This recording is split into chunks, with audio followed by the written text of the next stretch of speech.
இன்றைக்கி 15 கிலோமீட்டர் ஓடினேன். வியாழக்கிழமை 8 கிலோமீட்டர் ஓடினேன். 15 இன்றைக்கி வெரி ஸ்மூத் ரன். ஏன்னா நல்ல கிளைமேட்டு.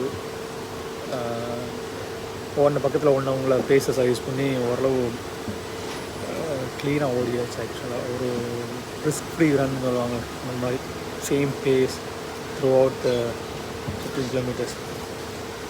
கரெக்டாக வந்து நிற்கிறோம், மழை வந்துடுச்சு. மழை இப்போ அப்படியே காஃபி ஷாப்பில் உட்காந்துருக்கேன். பார்ப்போம். நேற்று night test India versus England நல்லா போய்கிட்டு இருக்கு. பார்ப்போம். சிராஜ் என்ன சொல்லணும்னு தெரில. India's work load amazing. 5 match விளாட்றதுன்றது பெரிய விஷயம். அதில் கன்சிஸ்டண்டாக பெர்ஃபார்ம் பண்ணுறது இன்னும் பெரிய விஷயம். எங்கிட்ட வேர்ல்டு அக்வாடிக் சாம்பியன்ஷிப் இந்த வாரம் தான், இந்த வீக்கெண்ட் தான் லாஸ்ட்னு நினைக்கிறேன். நேற்று போனேன் ஆக்சுவலாக, ஸ்டேடியத்துக்கு வெளியே நின்றேன், பட் உள்ளே போகலை. இன்றைக்கி டிக்கெட்டு போய் பார்க்கணும், கிடச்சா போகணும்.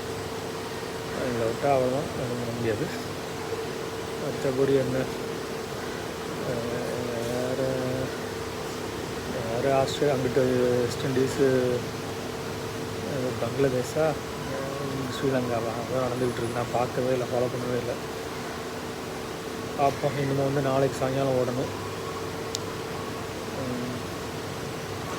நாளைக்கு சாயங்காலம், அப்புறம் டியூஸ்டே, தேர்ஸ்டே அகெயின். அதான் பிளான். இந்த மாதம் ஆகஸ்ட்டுக்கு கன்சிஸ்டண்ட்டாக ஓடணும். ஆக்சுவலாக போன மாதம் ரஃபாக 19 நாள் 20 நாள் ஓடிருக்கேன். ஆக்சுவலாக இன்னும் கால்குலேட் பண்ணல. இன்றைக்கி உட்காந்து கால்குலேட் பண்ணணும். அதோட கொஞ்சம் கூட ஓடணும், கன்சிஸ்டண்ட்டாக ஓடணும். ஆக்சுவலாக அது மாதிரி சம் கோர் எக்ஸசைஸும் இன்னும் கொஞ்சம் நல்லா பண்ணணும். பார்ப்போம்.